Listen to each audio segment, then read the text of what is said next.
Isaac Snively, 45th USCT. George Tall, U.S. Navy. Robert Beasley, 24th USCT. This is Dr. Stephen Berg's Theory and Practice of History class at Shippensburg University. Turn this into sort of a synthesis of our research. This spring, his students are dedicating their semester to one very important and somewhat mysterious piece of history. I wanted to have information more for the relatives of Henry Washington.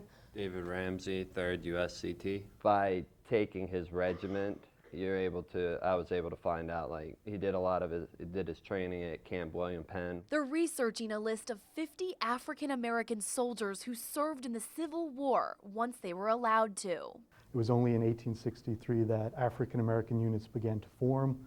Then they served in segregated units under white officers. Some experienced really brutal battles like the Battle of Fort Wagner. Those 50 soldiers were all laid to rest at this African American cemetery right here in Chambersburg. These are all men who survived the war and came back and were buried. William Henry Washington, 32nd USCT. Ebenezer Massey, 127th USCT. A lot of them were illiterate. A lot of them, if you look at the sense, were born in slavery.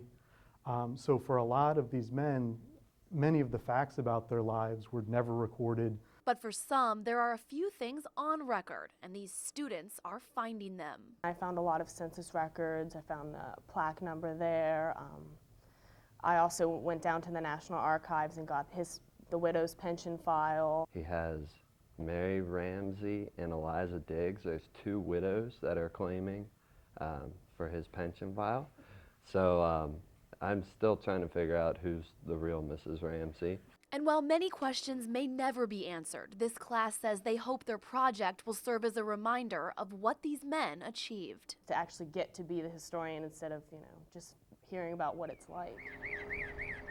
Their last stop, a visit to their soldiers' gravesite. Right now, everything's just paperwork, so for me, I haven't made that connection yet that, this was real. I mean, this occurred right in, as you said, in Shippensburg's backyard. Megan Healy, ABC 27 News.